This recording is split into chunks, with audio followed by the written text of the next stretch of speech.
사람은 절대 혼자 살아갈 수 없는 존재지요. 우리는 관계 속에서 살도록 하나님이 창조를 하셨습니다. 하나님은 사람을 창조하시면서 이렇게 말씀하셨죠. 사람이 혼자 사는 것이 좋지 아니하니. 이것은 단순히 결혼 제도에 대한 설명을 넘어서서 인간 본질 자체가 그 관계적이라는 선언이십니다. 하나님은 본질적으로 성부, 성자, 성령 하나님, 삼위 일체 하나님으로 존재하고 계시잖아요. 즉 하나님은 본질적으로 관계적 존재시라는 거죠. 그래서 우리가 하나님의 형상으로 지음을 받았고 또 우리가 하나님의 형상과 영광을 반영을 할 때는 우리는 관계를 통해서 하나님의 형상을 온전히 드러낼 수밖에 없도록 그렇게 설계된 거예요. 관계를 통해서 하나님의 형상과 영광을 드러내도록 피조된 것입니다. 하지만 죄가 들어오자 가장 먼저 파괴된 것이 바로 관계였죠. 그래서 아담과 하와는 선악과를 먹은 다음에 서로에게 책임을 떠넘기면서 책임 전가의 대상으로 삼습니다.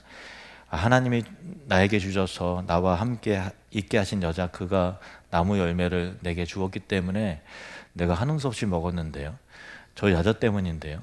그리고 이 여자는 하나님이 주셨는데요. 이렇게 하는 거예요. 한 몸이었던 두 사람이 당신 때문이다, 너 때문이다, 이렇게 손가락질하고 비난과 책임 전가를 하게 되었어요. 그리고 그 다음 세대는 더 비극적이었죠. 형 가인이 동생 아벨을 시기하다가 아무도 보는 없다는 것을 알고 들에 빈들로 나가서 그를 때려 죽였습니다. 하나님이 가인을 찾으셨죠. 내 아우 아벨이 어디 있느냐 물으시자 가인은 냉소적으로 대답을 합니다. 내가 내 아우를 지키는 자입니까? 그러니까 죄와 관계의 책임을 완전히 부인하는 거죠. 죄는 이처럼 우리를 하나님으로부터 단절시켰을 뿐만 아니라 사람과 사람 사이의 관계도 이제 끊어놓았어요. 그래서 이제 사랑해야 될 자리에 비난이 들어서고 또 돌봐야 될 자리에 이제 무관심이 들어서고 용서하고 용납해야 될 자리에 이제 그 복수와 보복이 들어서는 것입니다. 이것이 우리가 아담으로부터 물려받은 그 관계의 유산이에요. 이 비극은 그런데 오늘까지 계속되고 있죠.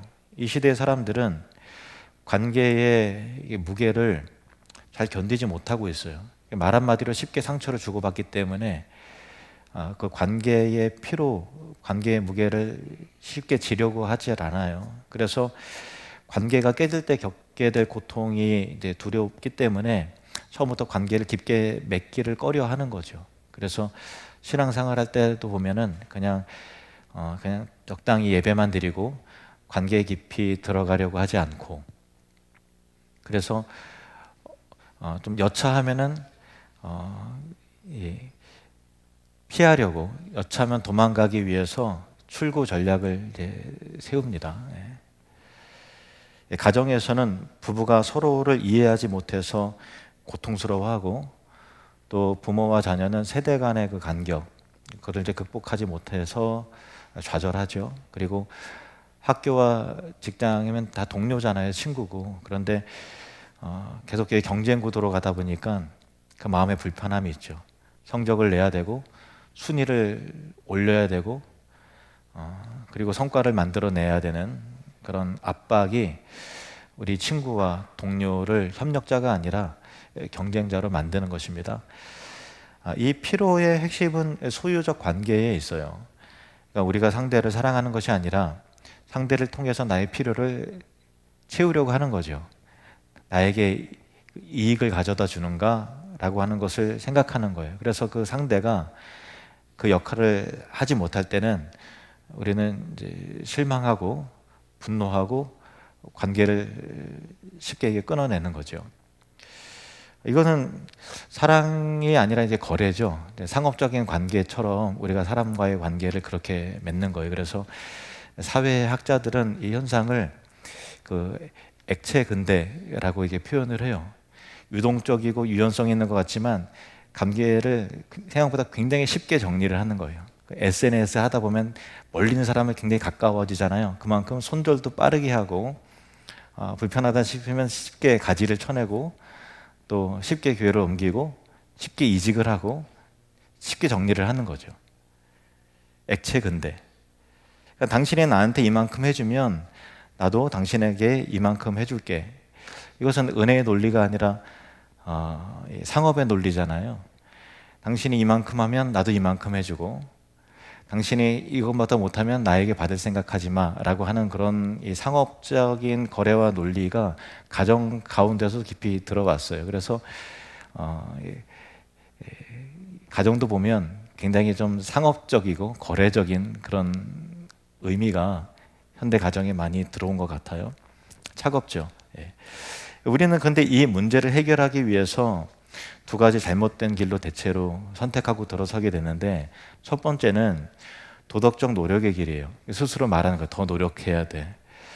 더 참아야 돼. 내가 더 성숙하면 이 관계가 더 좋아질 거야. 그러면서 여러 가지 관계 회복을 향한 기술에 관련된 자기 개발서들을 읽는데 뭐 소통의 3원칙, 또 7가지 습관, 뭐 등등 기타 등등 이런 책들을 읽으면 물론 이제 실용적이기도 하고 나름 도움이 돼요. 그렇지만은 근본적인 한계점에 부딪히게 되는데, 마치 이 도덕적인 노력은 제한된 연료로 계속 달리는 것과 같아요.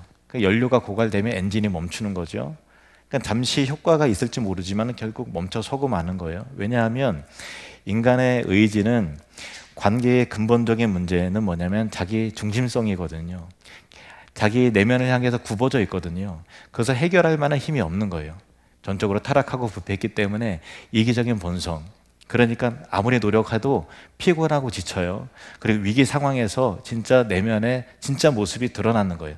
스트레스를 받고 압박을 느끼고 어떤 위협 상황에 노출될 때 우리는 본능적으로 자기를 지키고 보호하기 위해서 상대를 공격합니다. 그리고 명분을 찾고 그런 거죠. 인간의 연약함이에요. 사도 바울은 로마서 7장에서 이 좌절을 생생하게 표현을 합니다. 로마서 7장 19절 말씀. 내가 원하는 바 선은 행하지 아니하고 도리어 원하지 아니한 바 악을 행하는다. 선을 행하길 원하는데 그럴 만한 실력이 없다라는 거예요. 가장 사랑해야 될 부부관계도 사랑할 만한 실력이 없다는 거죠.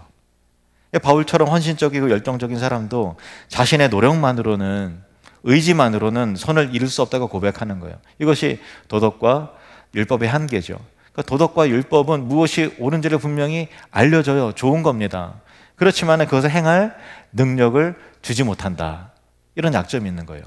그리고 두 번째 잘못된 길을 선택하는 것은 상대방을 비난하는 길이죠. 대부분 다 그렇지 않나요?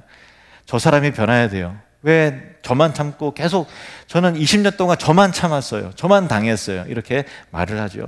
모든 책임과 변화의 짐을 상대에게 전가시킴으로써 자기는 억울하고 당했고 또 이 의로운 자리에 앉으려고 하는 거예요. 이 비난은 그런데 오히려 관계를 회복하는 것이 아니라 오히려 관계를, 단절을 정당화시키죠. 예수님은 마태복음 7장에서 이 태도를 날카롭게 꼬집습니다. 마태복음 7장 3절 말씀. 어찌하여 형제의 눈 속에 있는 티는 보고 내 눈 속에 있는 들보는 깨닫지 못하느냐. 상대방의 눈에 있는 티끌 같은 저만저는 금방 발견하면서 그거 너 빼야 돼, 너 그거 잘못했어 라고 금방 지적을 하는데, 정작 우리 자신의 눈에 박힌 들보처럼 큰 기둥과 같은 것은 깨닫지 못한다는 거예요. 성경은 이와 같은 도덕적 노력이나 비난적인 그 길을 제시하는 것이 아니라 근본적인 정체성의 변화를 제공하는 거예요. 제시하는 거예요. 바울은 이 모든 관계의 실천을 시작하기에 앞서서 한 문장을 선언하는데, 골로새서 3장 12절을 다시 읽겠습니다. 그러므로 너희는 하나님이 택하사 거룩하고 사랑받는 자처럼, 여기서 그러므로라는 이 접속사를 주목할 필요가 있어요. 이 말은 앞서서 선포된 복음의 연결선에서의 결론 부분을 말하는 거예요. 골로새서 3장은 이렇게 시작을 합니다. 3장 1절 우리 같이 읽을까요? 시작. 그러므로 너희가 그리스도와 함께 다시 살리심을 받았으면, 또 3절에 이는 너희가 죽었고 너희 생명이 그리스도와 함께 하나님 안에 감춰졌습니다. 복음을 말하고 있는 거죠. 우리가 이미 그리스도와 함께 십자가에서 죽고 그리스도와 함께 다시 살아난 자들이고 우리의 생명 그리스도 안에서 하나님 안에 감추어졌다라고 하는 그 놀라운 복음의 선언이에요. 이것이 모든 관계, 우리 존재의 출발점이라는 거죠. 주목해야 될 것은, 그러므로 바울이 우리에게 말하는 것은 그러므로 너희는 하나님을 택하라 라고 말하지 않았다는 거예요. 하나님을 붙잡아라 라고 말하지 않는 거예요. 바울은 하나님이 너를 택했다, 하나님이 너희를 붙잡았다, 너희는 붙잡힌 바 되었다라고 말하고 있다는 거예요. 이것은 우리의 노력이나 자각과 무관한 하나님의 일방적인 선택이죠. 에베소서는 이렇게 말합니다. 에베소서 1장 4절, 곧 창세전에 그리스도 안에서 우리를 택하사 우리로 사랑 안에서 그 앞에 거룩하고 흠이 없게 하시려고. 우리가 선택을 받은 것은 우리가 남보다 잘나서 그렇고 뭔가 주특기가 분명해서 그런 것도 아니고 의롭고 선한 구석이 있어서 그런 게 아니에요. 너를 택하면 나한테 정말 쓸모 있을 것 같아, 너를 택하면 나의 영광을 많이 다른 사람보다 더 많이 드러내서 나한테 이익이 될 것 같아 라고 하는 계산이 아니라 알 수 없는 하나님의 자유로운 주권적 선택하심에 의해서 그 은혜 때문에 우리가 택하심을 받은 거죠. 탕자의 비유를 생각해 보세요. 작은 아들이 아버지가 돌아가시지 않는데 장차 받을 유산을 내 몫을 챙겨서 떠났어요. 그리고 허랑방탕하게 다 탕진을 한 거예요. 그러면서 배고프니까, 야, 내가 아버지 집에 가면 종들이라도 배부르게 먹었는데 여기서는 돼지가 먹을 그런 음식도 마음대로 먹을 수 없구나, 빨리 돌아가자. 그러면서 이렇게 말하기로 다짐을 하는 거예요. 아버지, 내가 하늘과 아버지께 죄를 지었사오니 지금부터는 아버지의 아들이라 일컬음을 감당하지 못하겠나이다. 나를 종의 하나로, 품꾼의 하나로 보옵소서. 이렇게 말하면 나를 받아주시지 않을까? 라고 하는 기대감으로 가는 거예요. 근데 아직 집이 멀었는데 아버지가 멀리서 보고서 내 아들아 하면서 달려오는 거예요. 아들이 한 걸음 떼면 아버지는 아마 두 걸음 뗐겠죠. 달려가서 끌어안고 입을 맞춥니다. 그리고 종이 되려던 아들을 다시 아들로 회복을 시키죠. 잔치를 벌입니다. 이것이 복음이죠. 근데 복음은 여기서 한 걸음 더 깊숙이 들어갑니다. 아버지가 아들을 용서할 수 있었던 것은 단지 그 아버지의 자비로운 마음뿐만이 아니라 실제로 누군가 그 값을 치렀다라는 거예요. 이거 복음이에요. 복음은 예수 그리스도께서 우리에게 의롭게 하시고 자녀된 자의 신분과 권세를 획득할 수 있도록 하시기 위해서 우리의 모든 죄값을 십자가에서 대신 치르셨다고 선언합니다. 에베소서 2장 4절에서 5절 말씀 우리 같이 읽을까요? 시작. 긍휼이 풍성하신 하나님이 우리를 사랑하신 그 큰 사랑을 인하여 허물로 죽은 우리를 그리스도와 함께 살리셨고 너희는 은혜로 구원을 받은 것이라. 너희는 은혜를 구원을 받은 것이라.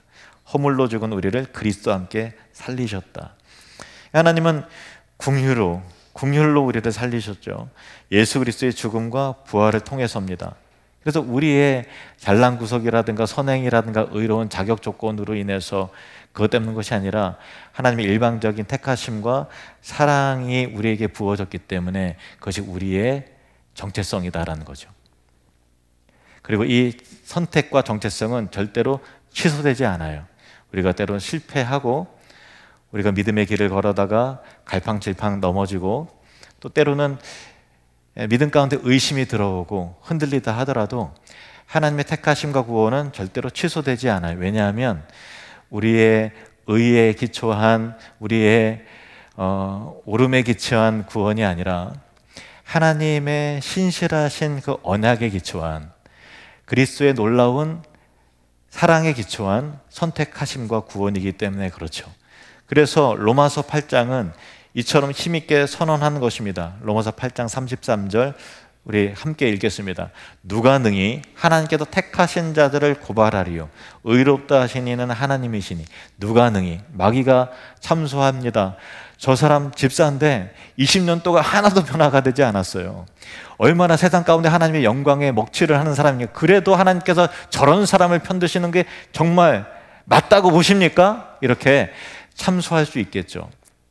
그러나 성경은 분명히 이렇게 선언합니다. 누가 능히 하나님께서 택하신 자들을 고발하리요 의롭다 하신 이가 하나님이시다라는 거예요. 십자가에서 모든 죄값을 다 치르셨기 때문에 우리의 죄의 무게가 그리스도의 의와 십자가 사랑의 그 크기를 절대로 넘어설 수 없는 것이죠. 그래서 우리는 더 사랑받기 위해서 노력하거나 더 인정받고 칭찬을 받기 위해서 상대에게 의존하고 뭔가 이루어야 되는 존재가 아니라는 거예요. 이미 그리스도 안에서 하나님의 무조건적인 은혜로 용납이 되었고 택하심을 받았고 거룩하게 구별되었고 영원히 용납이 되은 거예요. 일시적인 용납이 아니에요. 이 정도 선을 지켜내면 내가 너를 붙잡지만 선 넘어가면 너는 나한테 국물도 없어, 그런 것이 아니라는 거예요. 영원한 용납과 영원한 사랑으로 택하심을 받았다라고 선언하는 것입니다. 이 복음적 정체성이 우리에게 충만하게 들어올 때 우리의 내면의 결핍이 메워지기 시작하는 거예요. 그래서 우리는 관계를 이 힘으로 바꾸어내는 것입니다. 내면에 결핍이 있을 때 무언가 다른 사람에게 계속해서 요구를 하잖아요. 채워달라고 요구를 하잖아요. 그런데 내 내면의 결핍이 그리스도의 사랑으로 완전히 충만하게 메워지기 시작할 때 우리가 서로에게 무언가 요구하고 채우려고 하는 거래적인 관계를 종식하고 받은 은혜를 기꺼이 나누는 사랑의 관계로 대전환이 이루어지기 시작하는 것입니다. 사랑받은 사람만이 변화할 수 있습니다. 사랑받은 사람만이 사랑할 수 있는 거예요. 용서받은 사람만이 용서할 수 있는 거예요. 하나님께 깊이 사랑받은 사람은 더 이상 관계에서 무언가를 목마르지 얻으려거나 쟁취하거나 싸우지 않습니다. 왜냐하면 이미 충만하기 때문인 것입니다. 그래서 받은 사랑을 기꺼이 자연스럽게 흘려보낼 수 있는 거예요. 복음이 우리를 새롭게 했다는 사실은 단지 마음의 변화로 멈추지 않습니다. 복음은 우리의 관계를 다시 세우고 세상 속에서 새로운 질서 가운데서 담대하게 살 수 있도록 만드는 능력입니다. 그래서 바울은 새 사람의 옷을 입으라, 우리에게 신분에 걸맞는 옷을 입으라 라고 말합니다. 새 사람은 그 새로운 정체성에 걸맞는 옷을 입어야 되죠. 바울은 5가지 성품을 옷에 비유합니다. 골로새서 3장 12절 말씀. 그러므로 너희는 하나님이 택하사 거룩하고 사랑받는 자처럼 긍휼과 자비와 오래 참음과 온유와 오래 참음을 옷 입고, 긍휼과 자비와 겸손과 온유와 오래 참음을 옷 입고.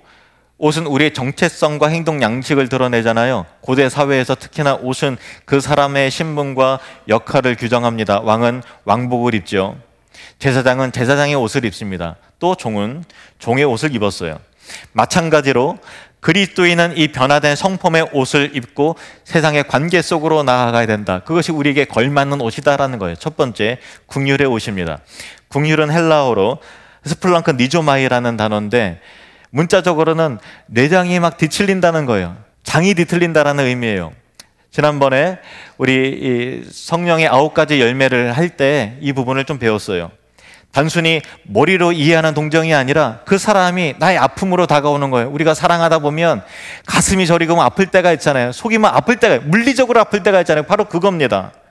내 몸이 아픈 것처럼 상대의 고통을 느끼는 거죠. 우리가 긍휼을 베풀 수 있는 이유는 하나님이 먼저 우리에게 긍휼을 베푸셨기 때문이죠. 우리가 허물로 죽어 있을 때 하나님은 긍휼로 우리를 다시 살리셨습니다. 이것이 그리스도의 긍휼이 여기심이 우리 가운데 들어올 때 이것이 관계 속에서 어떻게 나타나게 될까요? 배우자가 실수로 또 약속을 잊어버렸어요. 그럴 때 저 사람 또 나 무시하네, 이것이 아니라 비난하는 대신 이 사람이 그것을 계속 잊을 만큼 지금 지쳐 있구나, 그리고 그 입장과 마음을 헤아리는 거죠. 이것이 긍휼입니다. 직장 동료가 실수했을 때 함께하는 프로젝트에 뭔가 안 좋은 영향이 생겼어요. 그럴 때 비난하기보다는 이 동료가 어떤 압박에 속에 있는지를 이해하고 헤아려 보는 것이죠. 이것이 긍휼입니다. 두 번째는 자비의 옷입니다. 자비는 마음으로만 불쌍히 여기지 않고 실제로 손을 내밀어서 행동을 취하는 섬김의 자세예요. 야고보서 2장에 이 부분이 나와 있어요.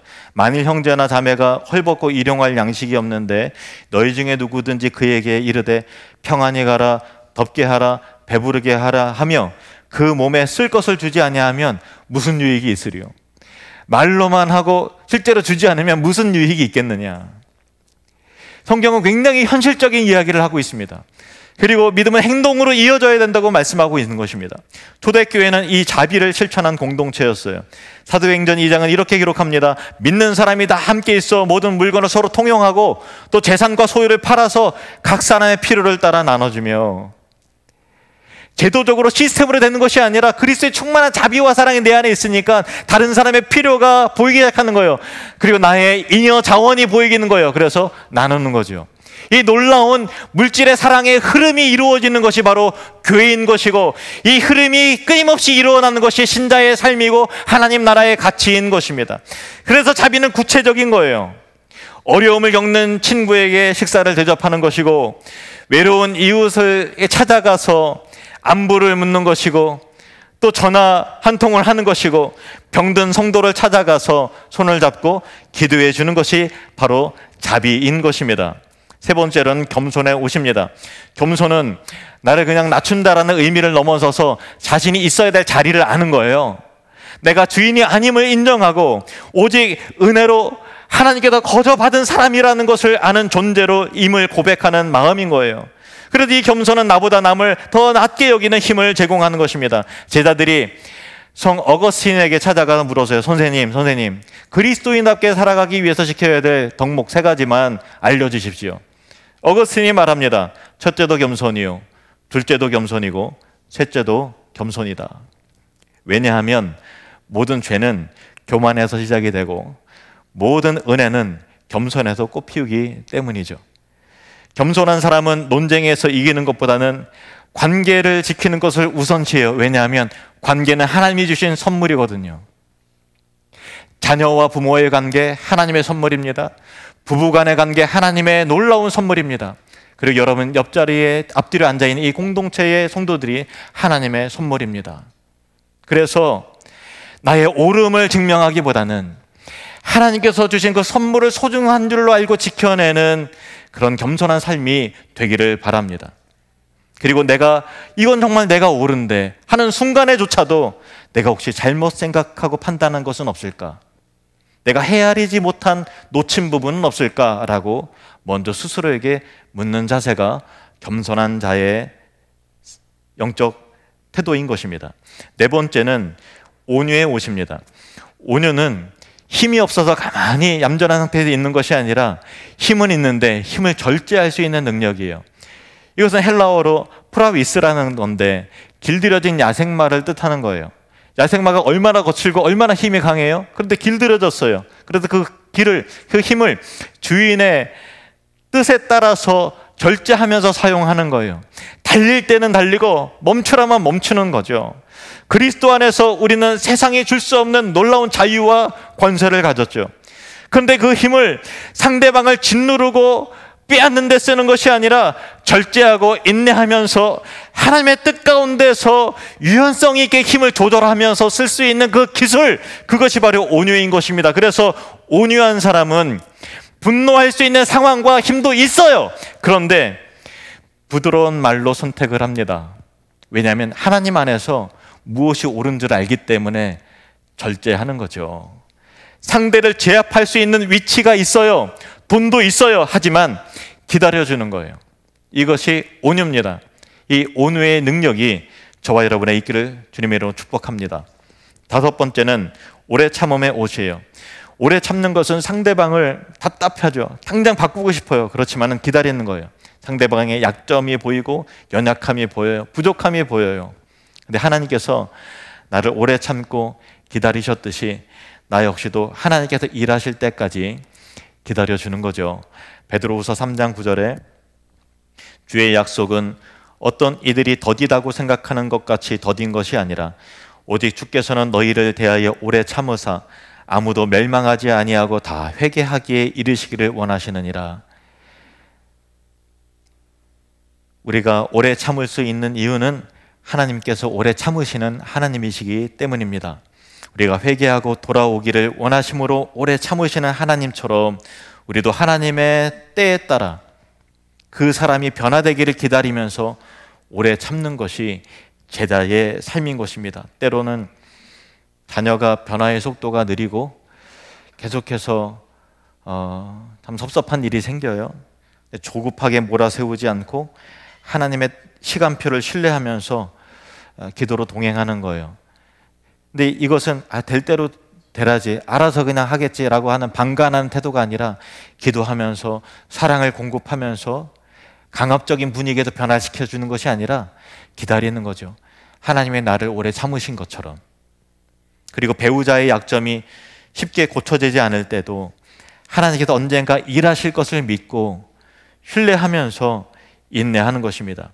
이렇게 궁율, 자비, 겸손, 또 온유, 오래 참음, 이 5가지 옷이 바로 자기 중심적 죄로 인해서 상처나고 깨어져 가는 이 시대의 관계를 다시 극복하고 단단하게 세울 수 있는 그리스도의 성품이면서 우리가 서로를 자기 중심적으로 소유물로 생각하고 거래의 대상으로 생각하는 관계가 아니라 은혜와 사랑의 관계로 다시 재해석되어지면서 회복할 수 있는 능력이라는 것입니다. 바울은 이 5가지 옷에 더해서 또 추가적으로 강조해서 말하는 부분이 있어요. 골로새서 3장 13절 말씀 우리 함께 읽겠습니다. 누가 누구에게 불만이 있거든 서로 용납하여 피차 용서하되 주께서 너희를 용서하신 것 같이 너희도 그리하고. 누가 누구에게 불만이 있거든 이라는 표현을 한번 곰곰이 생각해 보세요. 바울은 우리가 살아가는 삶 안에 가정과 공동체와 이웃과 특별히 교회 안에서도 갈등이 있을 수밖에 없다라는 것을 전제하고 있어요. 누가 누구에게 불만이 있거든 불만은 있을 수밖에 없는 거죠. 완벽한 사람들이 모인 교회는 없잖아요. 완벽한 교회는 없잖아요. 그러니까 C.S. 루이스가 이렇게 말했어요. 만약 당신이 완벽한 교회를 찾는다면 그 교회에 가지 마라. 당신이 가는 순간 그 교회는 완벽해지지 않기 때문이다. 그러니까 당신이 완벽한 교회를 찾았을 때 야 진짜 완벽한 교회다 라고 하면 너가 완벽하지 않은데 그 교회 가면 그것보다 민폐는 어디 있느냐. 그러니까 그 교회를 가면 안 된다라는 거예요. 이 말인 즉슨 완벽한 교회는 없다라는 거죠. 찾을 생각을 하지 말라는 거예요. 우리 스스로가 완벽하지 않은데 우리가 죄인인데. 그래서 용서라고 하는 것은 아까 찰리 커크 아내분의 그 영상 정말 감동 있게 보았을 줄로 믿습니다. 근데 그것이 단순한 의지적인 노력이 아니라 복음을 기억하면서 나오는 은혜의 결단이라는 거예요.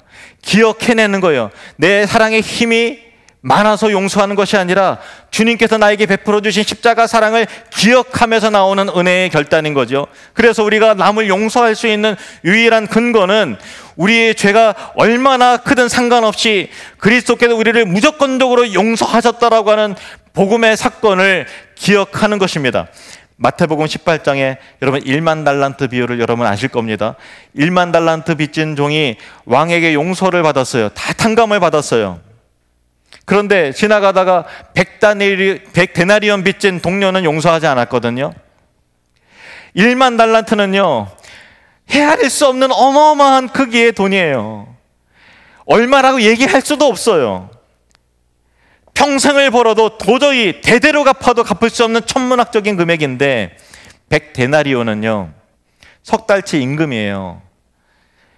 그러니까 한 1,000만 원 되겠네요. 크지만 1만 달란트에 비하면 아무것도 아니죠. 비교조차 할 수 없는 차이예요. 예수님의 요점은 명확합니다. 우리가 하나님께 용서받은 죄는 태평양만큼 크지만 우리가 남을 용서해야 될 그 분량과 무게는 한 컵의 물에 불과하다는 거예요. 그런데 우리는 그 물을 잡고서 벌벌 떠는 거예요.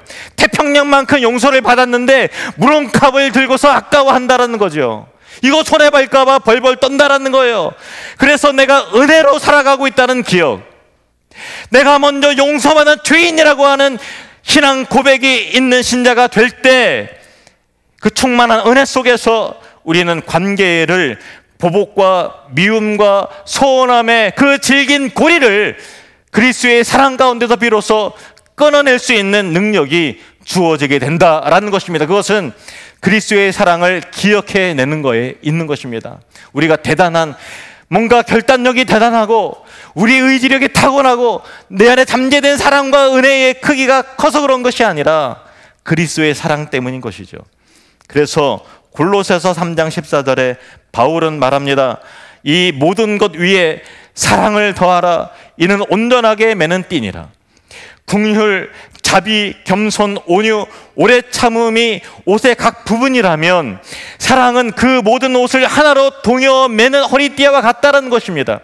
입은 듯 만 듯, 입은 것도 아니고 안 입은 것도 아닌 것 가운데서 사랑은 그 옷을 나의 몸에 딱 맞게끔 동여 매는 끈이라는 거예요. 그래서 사랑이 없는 모든 믿음은 이기적인 목적을 위해서 흘러가고 마는 겁니다. 자비로운 듯한데 이기적이에요. 긍휼을 베푸는 한데 뭔가 우월한 마음으로, 교만한 마음으로 하는 거예요. 사랑은 이 모든 뒤틀린 감정을 잠재우고 진정한 그리스도의 사랑이 되게 하는 것입니다. 그래서 고린도전서 13장은 이렇게 선언합니다. 내가 내게 있는 모든 것으로 구제하고 또 내 몸을 불사르게 내어줄지라도 사랑이 없으면, 그리스도의 사랑이 없으면, 하나님의 그 놀라운 사랑이 내게 없으면 내게 아무 유익이 없느니라. 사랑 없는 선행은 하나님 앞에서 아무런 의미가 없어요. 복음적 사랑은 이 모든 성품을 유기적으로 연결해서 우리가 그리스도 예수를 닮아가도록 하게 하는 것입니다. 우리는 여전히 힘의 논리로 움직이는 세상 속에서 살아가고 있잖아요. 그래서 세상은 성공과 생존을 위해서 끊임없이 경쟁하게 만들고 성과를 내라고 만들고 그렇게 하기 때문에 우리는 쉽게 지쳐가고 또 예민해지고 방어 기제가 작동이 되는데, 그런 상황 속에서 우리는 본능적으로 이 압박 속에서 내 권리와 내 감정을 먼저 주장하라고 그렇게 속삭일 때 우리는 그렇게 그 세상의 흐름 가운데 끌려가죠. 다들 그렇게 살고 있기 때문에 그래도 예수는 믿지만 이 세상의 경쟁과 어떤 성공의 논리와 내 권리를 주장하고 내 감정을 먼저 앞세우는 것 가운데서 그렇게 살아가다 보면 결국은 예수 믿는 자와 믿지 않는 자의 구별이 없는 거잖아요. 그런데 복음은 다른 질서를 제시합니다. 우리가 입어야 할 새 옷은 자기 개발의 노하우가 아니라 예수 그리스도의 십자가를 기억하는 삶인 것입니다. 그래서 세상을 이긴다는 것은 논쟁에서 이기는 것이 아니라 또 도덕적으로 완벽해지는 것이 아니라 그것은 하나님께 용서받은 자로서 그 사랑을 끝까지 견디며 그리스도께서 나를 용서하시고 사랑하셨으니 나 또한 그래야 되겠다라고 하는 자연스럽게 흘러가는 삶의 방식이 참 그리스도인 되게 하는 것입니다. 2세기 로마인들이 기독교인들을 얼마나 핍박했는지 몰라요. 잡아 가두고 채찍질하고 사자벌 던져주고 불로 태워 죽이면서 핍박하면서 이렇게 말하는 거예요. 보라, 저들이 서로 얼마나 사랑하는가. 핍박을 하는데 그들의 사랑과 다른 삶의 질서가 보이기 시작하는 거예요. 그래서 초대교회는 세상과 싸워서 이긴 것이 아니라 세상이 가질 수 없는 사랑의 질서를 그들의 삶을 통해서 보여줌으로써 로마를 이긴 것입니다. 세상을 이긴 거죠. 그리고 이 새로운 질서는 주님의 몸인 교회 안에서부터 시작이 됩니다. 우리가 공동체 안에서 관계의 피로를 느낄 때 집사님 때문에 집사님 때문에 내가 너무 스트레스를 받아 라고 할 때가 있고 짜증이 막 밀려올 때가 있잖아요. 우리가 연약하기 때문에 관계의 필요와 불안정성을 느낄 때 언제든지 떠날 수 있는 출구 전략을 준비하지 말고 오히려 더 깊이 들어가서 겸손하게 서로의 짐을 함께 지면서 그리스도의 사랑으로 함께 교회를 세워나가기를, 성숙한 그리스도인 되시기를 주님의 이름으로 축복합니다. 긍휼과 자비와 겸손과 온유와 오래 참음을 옷 입고 주님이 나를 용서하신 것을 기억하고 서로 용납하고 용서하며 그 모든 것 위에 사랑의 띠를 굳게 매시길 바랍니다. 여러분 축복합니다. 오늘 사랑의 띠를 굳게 매십시오. 그 마음으로 여러분의 일상을 살아가시게 되기를 축복합니다. 교회 안에서도 마찬가지예요. 소그룹에서 말씀과 삶을 나누고 겸손하고 충성스러운 봉사와 섬김으로 주님의 몸을 함께 한 마음으로 세워나가는 것이 제자의 삶입니다. 세상을 이기는 제자는 세상보다 강한 자가 아니라 그는 단지 그리스도의 십자가 사랑, 그 새로운 질서를 경험했기 때문에 그 질서에 머물면서 그 사랑을 흘려보내는 자죠. 이것이 세상을 이기는 제자의 삶인 것입니다.